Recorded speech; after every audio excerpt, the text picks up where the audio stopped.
What's going on, guys? Today we're going to be talking about TCC lockup. Now, what TCC lockup is your torque converter lockup. So, like, say in a 700R, like mine, you drive down the highway, and the fourth overdrive is when it usually kicks in. Once it hits overdrive, it locks the torque converter up. It's in 1-to-1. You usually get better gas mileage. Actually, you do get better gas mileage. I've tested it. So I think, let's say on the highway I'm doing 60. Right now, I'm not running torque converter lockup because the solenoid went out, and I'm not dropping the pan just to change the solenoid. I'll be fine without it. Drives fine without it. Uh, it runs about 1,800 to 2,000. It runs at 2,080 miles per hour, so give or take 1,800 to 60 or 65. I don't know, but on the highway, if you have torque converter lockup, I mean it at least 12 or 1,300 RPM at 60 miles per hour. I mean, it's fucking good.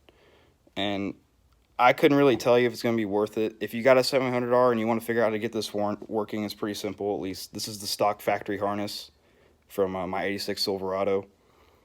And you just got these 3 pins right. Obviously, this is a new one. My other one was junk. I had to rewire this one. But you got 3 pins right here, and then it follows. You got your 3 wires. They're actually colored. They're under this conduit. You follow it, and it splits off. So what this is I got 2 vacuum switches hooked up. Now on the factory harness, I can't remember if this was a vacuum. This is one I added in because I didn't know. I couldn't remember what this hooked up to. I took all that smog and emission shit off my engine as soon as I started digging into it, and this was part of it. So once I figured out that, hey, they get better gas mileage, I hooked it back up. So this is the factory vacuum switch, and this is one I bought off AC Delco. This was like $70. I don't know why a vacuum switch is this much, but, you know, whatever. Made in America. And this is your brake switch. So if you dig, at least on a C10 from 81 to 87, they're pretty much the exact same bullshit. If you find a connector hanging off around the firewall by the what do you call it? Fuse block. You'll find this. You'll find a connector that'll plug into this. This is for your brake switch. So whenever you press the brakes, it unlocks the torque converter lockup. That way it's like, so think of it as a manual. If you're in a manual car and you hadn't first and you didn't press the clutch in or you didn't put it in neutral, it would just stall at a stoplight. Well, this prevents that. This is like a clutch neutral deal. Breaks the loop. Now for these 2 vacuum switches, these are also just a part of closing the loop.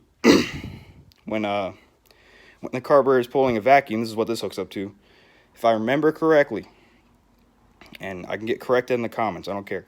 I don't remember if it's full-time vac or part-time vac. So full manifold or something like that. I don't know. I'm pretty sure it's part-time vac because you don't want it on all the time. But that's basically it. Like I said, this is a stock factory harness that I've modified a little bit. I mean, other than it literally it was like this. Splits off into 2 here, goes into 2 switches, and then has that one connector, and then it has a vacuum line. That's all it was. And if you got a C10, this will be hanging out by the firewall. If you go on the passenger side firewall, up by the kind of by the distributor. No, actually, it would be by distributor. In between the distributor and your AC box, your evaporator box. This would be this guy's sitting. And then as the other vacuum switch, I honestly, for the love of God, I cannot fucking remember where this sat. Even though this is a new one, I'm pretty sure it hooked up to a vacuum switch too. Either way, they're both tied into each other, so they're going to be opening and closing at the same time, which is what you want. But if you want to get this working, you can. If you got a 700R, I think some other transmissions of that time used it too. This vacuum-operated TCC.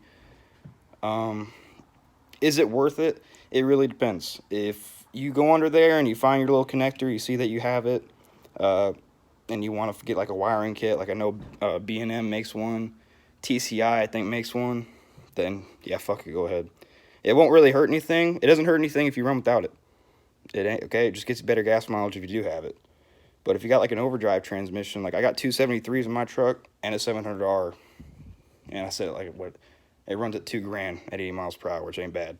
I'll take it. Because I'm probably about to go 373s anyway, so I'm gonna get shitty gas mileage either way. But yeah, it's this easy.